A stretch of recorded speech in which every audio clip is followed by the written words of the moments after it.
আসসালামু আলাইকুম। Health tips চ্যানেলে আপনাকে স্বাগতম। আজকের ভিডিওতে আপনাদের দেখাবো ঢাকা চট্টগ্রাম মহাসড়কের পরিস্থিতি বা অবস্থা।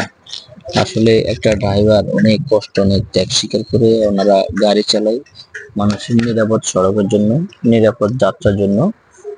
মানুষ ড্রাইভার অনেক কষ্ট করে, কখনো ড্রাইভারদেরকে অন্য চোখে দেখবেন না। তো সম্মানিত ভিউয়ার্স, দেখেন এ হচ্ছে ঢাকা চট্টগ্রাম মহাসড়কের টোল, বিশেষ করে সম্ভবত ফ্লাইওভার টোল নাকি ব্রিজের টোল। দেখেন আমার ড্রাইভার ভাই, উনি খুব একজন দক্ষ ড্রাইভার ভাই।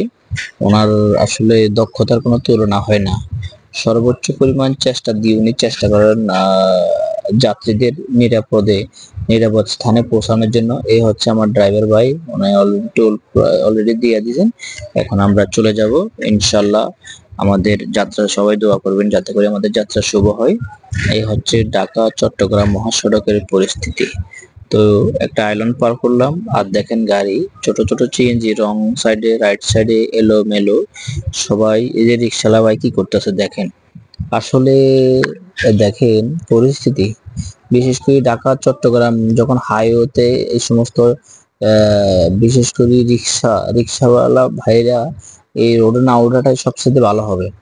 কারণ হচ্ছে একটা চালক যখন উনি তীব্র গতিতে গাড়িটা চালায়, হঠাৎ তাদের কোনো রিক্সাওয়ালা ভাইদের কোনো ইন্ডিকেটর থাকে না, কোনো ব্যালেন্স থাকে না।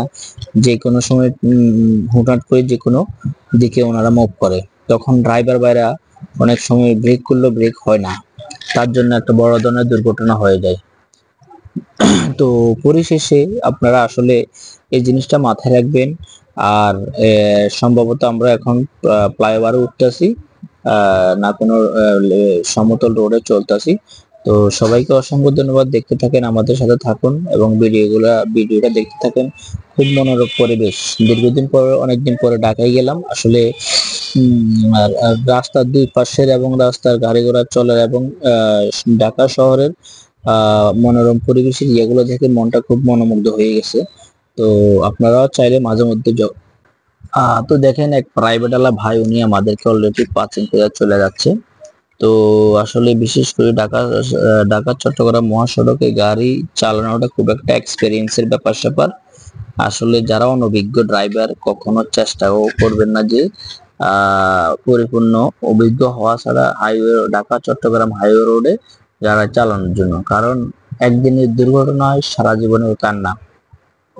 হয়তো আপনার একটা দুর্ঘটনা হয়ে যাবে কিংবা আপনার যাত্রীদের একটা দুর্ঘটনা হয়ে যাবে, যার হয়ে যাবে তার ফ্যামিলি, তার পরিবারে, তার জীবনটা অন্ধকার হয়ে যায়। তো পরিশেষে আসলে বিশেষ করে ড্রাইভার ভাইদেরকে দৃষ্টি আকর্ষণ করছি, আমার ভিডিওটা যারা যারা দেখবেন তারা তারা অন্তত গুরুত্ব সহকারে দেখবেন এবং রাস্তা যখন চলাফেরা করবেন কিংবা গাড়ি চালাবেন আপনারা আসলে খুব মানে খুব ভাবে খুব মনোযোগ সহকারে এবং খুব কন্ট্রোলের ভিতরে রেখে গাড়ি চালাবেন। কন্ট্রোলের বাইরে কখনো গাড়ি চালাবেন না। কারণ আপনার একটা উচ্ছৃঙ্খলতার কারণে হয়তো কয়েকটা ফ্যামিলি, কয়েকটা পরিবারের বড় ধরনের সমস্যা হইতে পারে। তো পরিশেষে কথা হচ্ছে ঢাকা চট্টগ্রাম মহাসড়কে দেখেন এই পরিস্থিতি। আমাদের ডাইন সাইডে আমাদের বাই রোডে অলরেডি প্রচুর পরিমাণ জ্যাম। আলহামদুলিল্লাহ, আল্লাহ পাকের দরবারে লাখো কোটি শুকরিয়া, আমরা যে রোডে যাচ্ছি ওই রোডে কোনো জ্যাম জট নাই। এটা আমাদের আমাদের জন্য আসলে এটা গর্বের বিষয় যে আসলে ঢাকা শহরে কিংবা চট্টগ্রাম শহরে জ্যামে থাকাটাই স্বাভাবিক, আর জ্যামে থাকাটাই খুব মানে সহনীয়। এটা আমাদের জন্য অসহনীয় কিছু না, সহনীয় হয়ে মানে থাকতে থাকতে এটা সহনীয় হয়ে যায়। তো দেখেন আসলে কত রিস্ক নিয়ে ভাইরা পিকআপ করে যাচ্ছে। আসলে এভাবে কিন্তু যাওয়া কিন্তু ঠিক না। কখন কার কোন দুর্ঘটনা ঘটে যায় এটা আসলে বলা যায় না। তো আসলে অল্প কিছু টাকা বাঁচানোর জন্য, জীবনের বড় ধরনের একটা ঝুঁকি নিয়ে কখনো যাওয়াটা উচিত না। দেখেন একটা দেখা যাচ্ছে, ওভারব্রিজ দেখা যাচ্ছে। সবাই আসলে এইভাবে রাস্তা পারাপার হবেন, বিশেষ করে ওভারব্রিজ ব্যবহার করবেন। আসলে কারণ একটা ড্রাইভার যখন 180 120 যখন গাড়ি চালায় তখন তাদের ব্রেক করলে অনেক সময় ব্রেক হয় না। এবং দেখেন এ হচ্ছে ঢাকা চট্টগ্রাম মহাসড়কের পরিস্থিতি। দেখেন একটা বাসের সামনে দিয়ে একটা অটো রিক্সা, সে কিভাবে পাসিং হতেছে এবং কিভাবে হতেছে। আসলে এইভাবে বেপরোয়া কোনো সিগন্যাল ছাড়া গাড়ি চালাইলে কিন্তু একটা দুর্ঘটনা ঘটার সম্ভাবনা থাকে।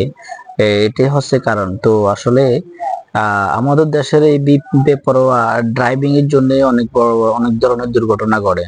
তো বিশেষ করে আসলে আপনারা একটু সাবধানতা অবলম্বন করে চলার চেষ্টা করবেন। কারণ আপনাদের এটা কর্ম, আপনাদের এটাই সংসার চলার একটা চাবিকাঠি।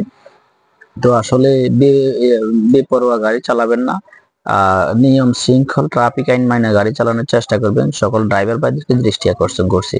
দেখেন এই যে প্রাইভেট আলা ভাই কত সুন্দর উনি সিগন্যাল দিয়ে উনি ডানে যাচ্ছে। এটাই হলো ডিসিপ্লিন। রাস্তায় গাড়ি চালানোর এটাই হচ্ছে মেন ডিসিপ্লিন।